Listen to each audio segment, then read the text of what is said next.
Sí. ¿Cómo que? Bueno. Ok, entonces. Ya, gracias. Las bocas también. ¿No? Así o más desgraciado.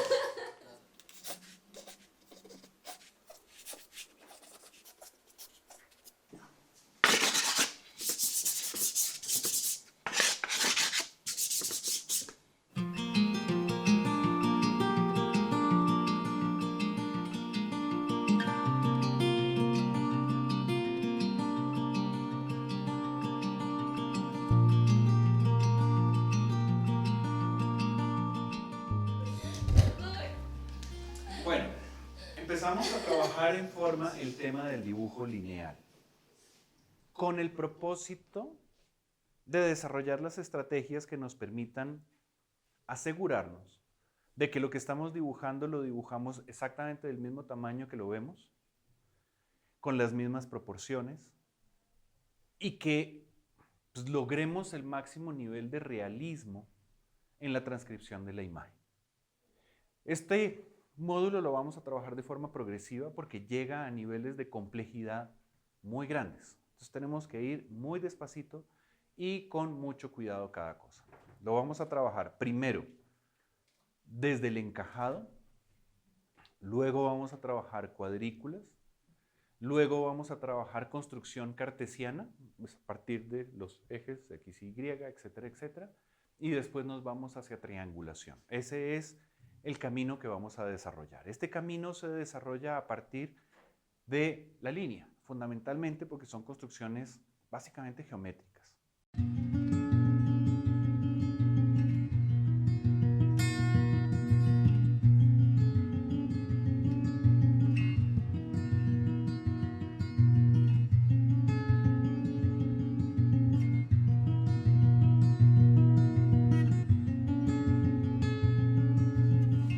Entonces es un poquito cansón porque tiene que ver con la geometría, tiene que ver con la aritmética, hay cálculos que hay que realizar y hay mucha práctica lineal, por lo que les pido que redoblen esfuerzos en los ejercicios de línea, porque necesito que esos ejercicios de línea sean, por un lado, muy finos, muy delgados, muy rectos, muy suaves, lo más posible, y sumamente controlados.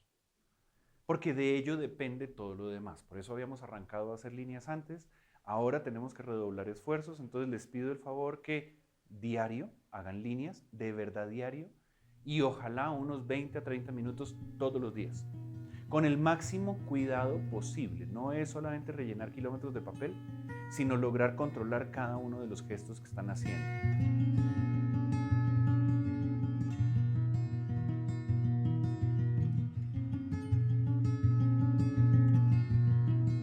Para que su cuerpo, su mano adquiera esa habilidad. ¿De acuerdo? Es como entrenamiento para ser malabarista. Necesitamos ser muy precisos en ese gesto. Bien, con base en eso como prólogo, el ejercicio que vamos a desarrollar hoy es un dibujo de observación en formato pequeño, donde lo que pretendemos es dibujar esas botellas, las dos juntas. Los que están en este salón trabajarán sobre estas dos, los que están en ese salón trabajarán sobre aquellas dos, buscando que nos queden lo más realistas posibles. La pregunta es, ¿cómo? Las vamos a hacer con líneas. Bien. Pero ¿cómo me aseguro de que queden perfectas? Podemos desarrollar una dinámica similar a la que hicimos antes. Podemos hacer unos gestos generales para ver más o menos el volumen o la proporción que tienen, mirar qué tan grande es una con respecto a la otra. Pero en un momento dado vamos a necesitar como seguridades. ¿Sí? De qué tan alta es en realidad con respecto a la otra botella, qué tan ancha es con relación al alto, qué tan grande es esto con respecto a esto. ¿Sí me comprenden? Para que el objeto que dibuje no sea simplemente aproximado, sino sea igual, ¿sí? Que represente exactamente el mismo. Entonces, vamos a mirar distintas estrategias. Por lo general les recomiendo que tratemos de funcionar desde la misma dinámica que hablamos durante el módulo 1. Vamos de lo general hacia lo específico. No de lo específico a lo general, porque eso induce en muchísimos errores y en muchos problemas. Vamos a tratar de mirar la forma general, las masas principales que conforman esta imagen, y poco a poco las vamos puliendo, las vamos ajustando, las vamos detallando hasta que lleguemos a la definitiva. Como esto es a partir de líneas, hagan trazos muy suaves. ¿Sí? De pronto con el carboncillo vegetal es más cómodo que con el comprimido, para que el trazo sea muy suave y se pueda eliminar más fácilmente. Y ya cuando estemos más seguros nos vamos al gesto comprimido. ¿Cómo construyo estos objetos? Como son objetos físicos tridimensionales, es muy importante determinar desde dónde los voy a pintar. Entonces necesito ver cómo me voy a acomodar, desde dónde lo voy a dibujar. Si me ubico de esta manera, tengo un problema porque al ver esto, no está eso dentro de mi campo visual. Y cuando miro esto, esto tampoco está dentro de mi campo visual. Entonces necesito que las dos cosas estén lo más cercanas posible. Necesito acomodar mi espacio para que esto pueda funcionar. Probablemente me convenga tener esta tabla un poco más abajo,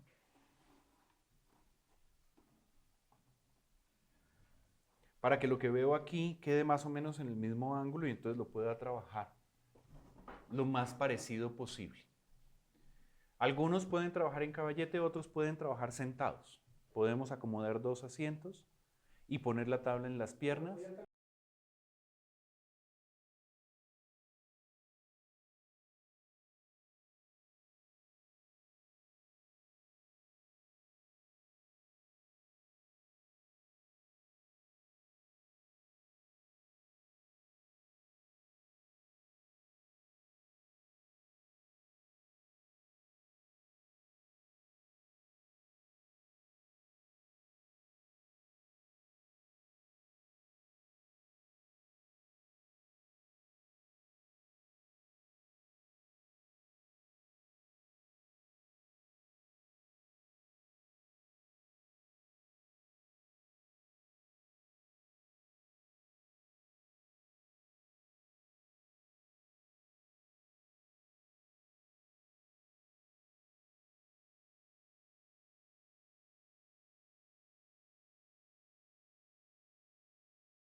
Lo articulo porque es necesario que sepamos cuáles son las diferentes dinámicas de trabajo para un ejercicio como esto, si está pensado para que sea chiquito, para que esto sea funcional, porque tenemos que acostumbrarnos a funcionar de ambas maneras.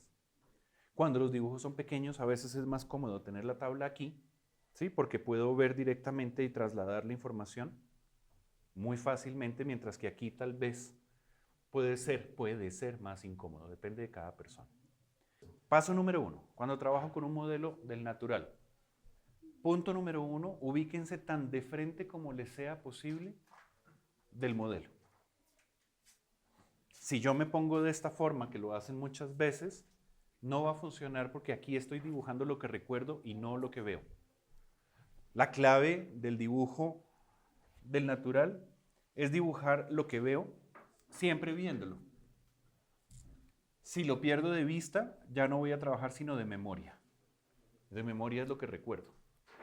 Y lo que recuerdo siempre va a ser deformado de una u otra forma. En aras de poder mostrarles el ejercicio, obviamente, no lo voy a poner en la posición en la que debería ponerlo, pero quiero dejar muy claro que normalmente debería estar tan de frente como sea posible, para que la información que va de aquí a acá esté pegada. Es más o menos lo mismo que hicieron con las imágenes, con las fotografías. Entre más cerquita estaba la foto de su imagen, más fácil era. Aquí es lo mismo. ¿Bien? Solo que para mostrarles la pongo acá. ¿Qué tengo que hacer en este ejercicio? Primero, siempre cierren un ojo, píquenle el ojo a lo que están viendo, Porque cuando lo veo con ambos ojos, la visión estereoscópica hace que o esto lo veo doble, o cuando miro esto, aquello lo veo doble. Entonces, para poder ver las dos cosas nítidas, necesito verlas con un solo ojo. Así elimino la sensación de profundidad, la visión estereoscópica. Entonces, siempre vamos a mirar con un ojo. Punto número 2. Vamos a tratar de coger el tamaño como si estuviéramos cogiendo la botella con los dedos y comparamos ese tamaño con el ancho. No de cada botella, del conjunto. Lo que yo voy a dibujar es esto. Lo que necesito ubicar en mi papel es esto. Por lo tanto, lo que yo voy a medir es esto. En lo que a mí respecta, aquí no hay dos objetos ni tres, hay uno solo. Y en lo que a mí respecta, estos objetos no se llaman botella, se llaman composición. Y yo no la conozco, no la entiendo, no la defino. Por lo tanto, la voy a explorar completamente como si fuera un niño chiquito que ve esto por primera vez y lo voy a hacer desde el dibujo. Eso tiene una serie de características que voy a ir descubriendo poco a poco.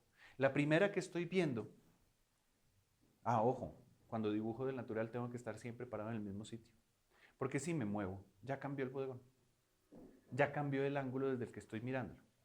Entonces no vale sentarme y mirarlo porque me senté y me cansé, o después me volví a parar, o me rasco el culo y me moví. No, tiene que ser desde el mismo sitio, lo más posible.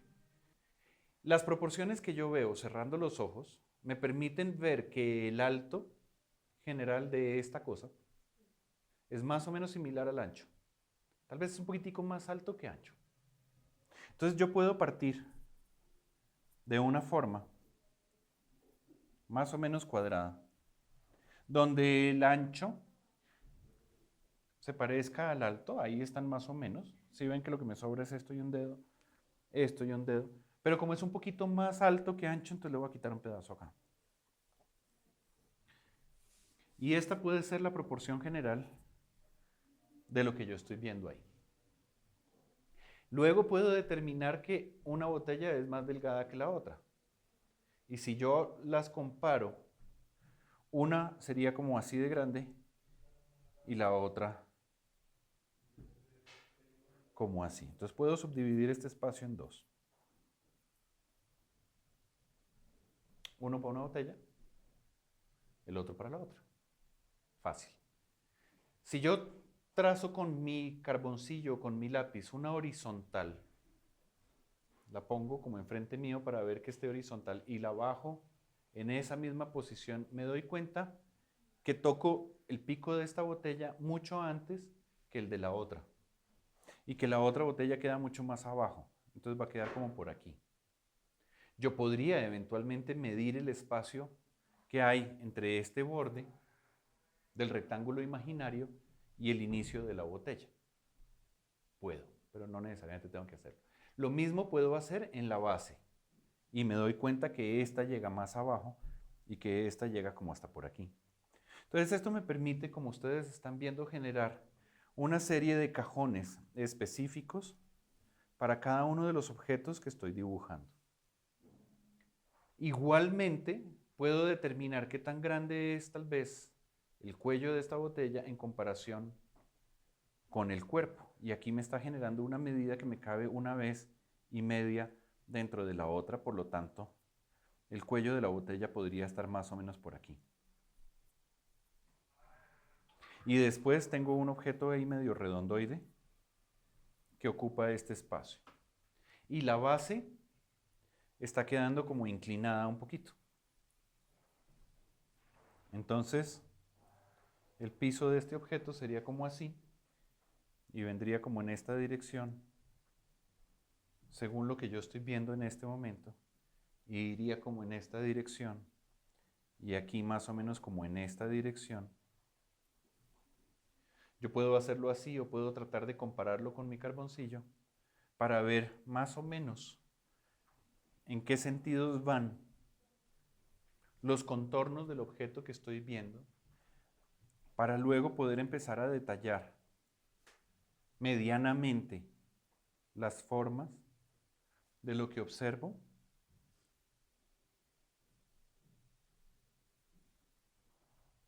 e irme acercando a mi botella definitiva poco a poco. Repito, vamos de lo general hacia lo específico. La mayoría empezarían por aquí.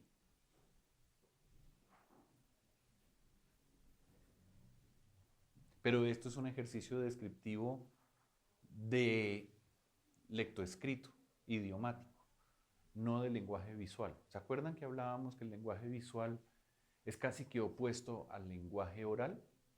Porque el lenguaje oral parte de los detalles para construir una idea, mientras que los ojos lo que hacen es ver la generalidad para llegar hacia los detalles después. Entonces ahí tengo esa, luego tendría esta que llega hasta más o menos por aquí y podría llegar a ocupar más o menos este espacio. Y esto, tengo que mirar en qué dirección va. Y esto en qué dirección va. Para poder ir organizando el objeto. Siempre desde generalidades hacia los detalles. Nunca al contrario. ¿Bien? ¿Hay dudas con respecto a este proceso? ¿Creen que lo entienden? La verdad es que esto se resuelve deshaciéndolo. 1, 2, 3,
Si esto no estuviera en esa posición, si no estuviera en esta posición,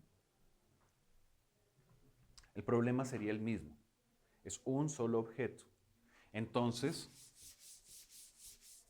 yo tendría que mirar qué tan ancho es y cuántas veces ese ancho me cabe dentro del alto. Esta vez me estoy encontrando con una imagen cuya proporción es más o menos así.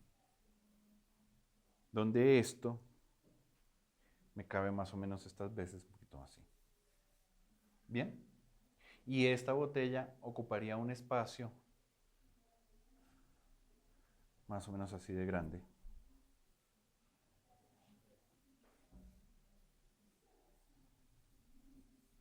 Y esta otra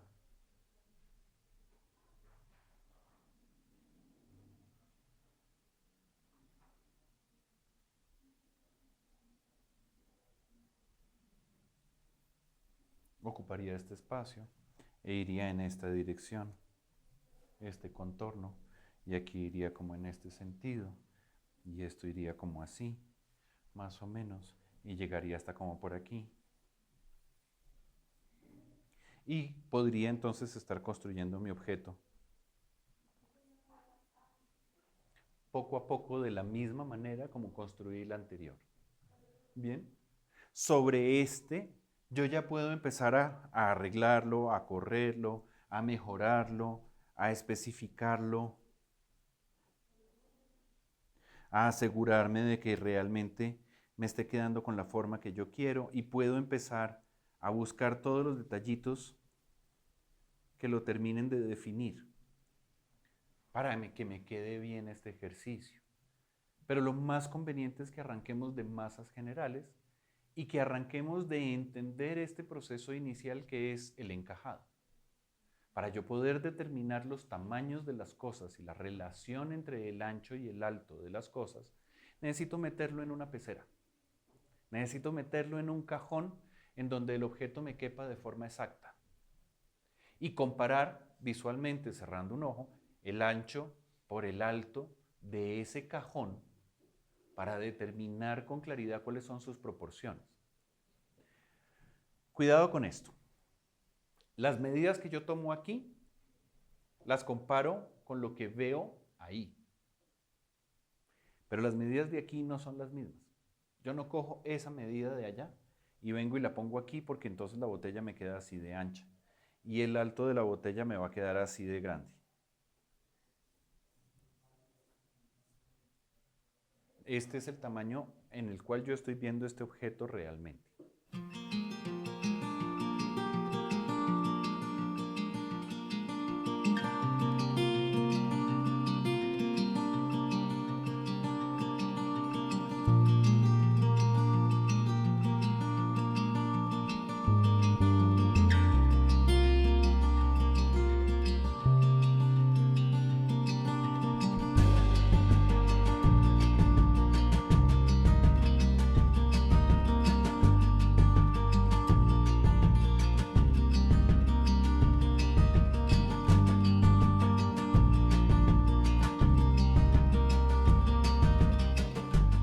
Yo lo que estoy haciendo es mirando cuáles son la relación entre las proporciones de esto. ¿Cuántas veces me cabe el ancho dentro del alto? ¿O cuántas veces me cabe el alto dentro del ancho? Para determinar una relación.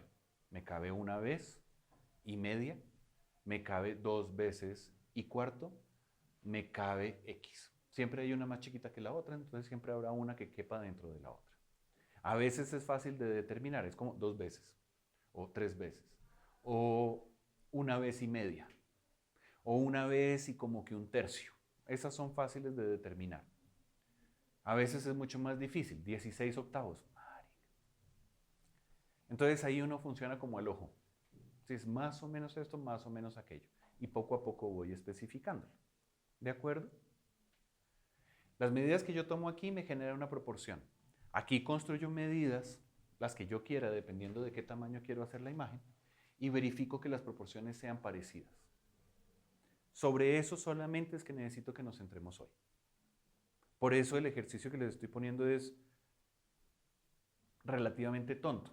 Son simplemente dos botellas. Pero tienen sus complejidades cada una. logremos construir eso lo mejor posible. Y luego pasamos a problemas más complejos. ¿De acuerdo? Esto es un problema de construcción. Quisiera que nos centráramos solamente en esa construcción, no en qué tan bonito nos queda el dibujo. Ahorita vamos a centrarnos en ejercicios puntuales para poder controlar paso a paso este problema de la medida. Siempre sugiero lo siguiente. Si voy a trabajar aquí y este es el sitio desde donde necesito trabajar, cojo un par de pedazos de cinta pegante y los pongo donde queda el caballete para que si se me mueva lo puedo traer. Entonces en cada pata pongo eso. Y me acomodo para ver desde dónde voy a dibujar y pongo las huellas de donde deben ir mis pies. Para que si me dio chichi, fui y volví, me pueda volver a parar en el mismo sitio. Y la segunda cosa de la cual depende esto es mi conciencia corporal. Recuerdan que estábamos trabajando sobre ese tema de hagan conciencia de quién soy yo, de dónde estoy, de cuál es mi postura, de centrar su energía, para que podamos tener conciencia de nosotros mismos a la hora de dibujar. Aquí se vuelve fundamental. Necesito hacer conciencia de mi actitud corporal, de dónde estoy mirando, de cómo me estoy moviendo, de que la información que traigo de aquí hacia acá se dé por rotación del cuerpo desde aquí. Sí, y por eso entonces es que ahora podemos tener conciencia sobre este tipo de cosas y que tenemos chance de que nos funcione. Y de concentración también. Claro. Claro. ¿Listos? Ok, entonces, adelante, miremos qué sucede. ¿De quién era?